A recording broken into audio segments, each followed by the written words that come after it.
শ্রী বিষ্ণুর পায়ের কাছে মাতা লক্ষ্মী বসে আছেন।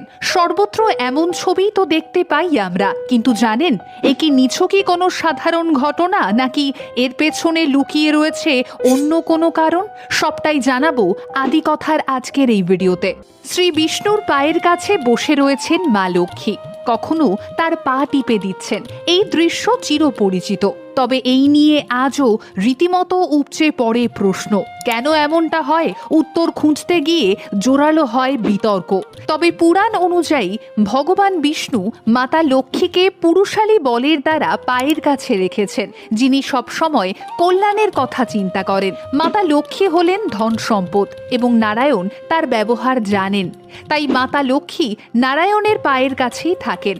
তবে কথিত আছে, সুদূর অতীতে একবার নারদ এসে লক্ষ্মীকে জিজ্ঞেস করেন তিনি কেন ভগবান বিষ্ণুর পায়ের কাছে বসে থাকেন। লক্ষ্মী তাকে জানান, মানুষ হোক কিংবা দেবতা, মহিলাদের হাতে যেমন দেবগুরু বৃহস্পতির প্রভাব থাকে, তেমনি পুরুষদের পায়ে দৈত্যগুরু শুক্রাচার্যের প্রভাব থাকে।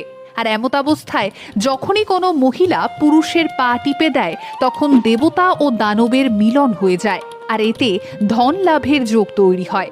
আরেক পৌরাণিক কাহিনী অনুযায়ী মাতা লক্ষ্মীর বোন অলক্ষ্মী বরাবর তাঁকে ঈর্ষা করতেন। দেবী লক্ষ্মী যখনই তার স্বামী বিষ্ণুর সাথে থাকতেন, তখনই সেখানে পৌঁছে যেতেন অলক্ষ্মী।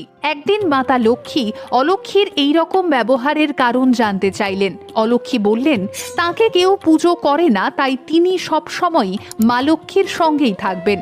এমতাবস্থায় ক্রুদ্ধ হয়ে অলক্ষ্মীকে অভিশাপ দেন মা লক্ষ্মী। বলেন, অলক্ষ্মীর স্বামী হবেন মৃত্যু দেবতা।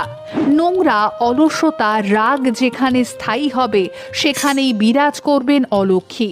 তাই মাতা লক্ষ্মী সবসময়ই বিষ্ণুর পায়ের নোংরা পরিষ্কার করতে থাকেন, যাতে কোনোভাবেই সেখানে অলক্ষ্মীর স্থান না হয়। কথিত আছে, আমাদের জীবনে যেমন সৌভাগ্য আর দুর্ভাগ্য একসাথেই যাওয়া আসা করে, তেমনি অলক্ষ্মী বাড়ির বাইরে বসে রীতিমতো অপেক্ষা করে কখন মা লক্ষ্মী ঘর থেকে বেরোবেন এবং তিনি ঘরে প্রবেশ করবেন।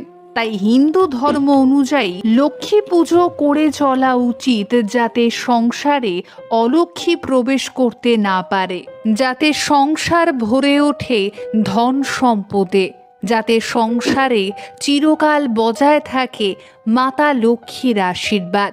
আর সেই জন্যে আজও হিন্দু সমাজে ধুমধাম করেই পালিত হয় লক্ষ্মী পুজো।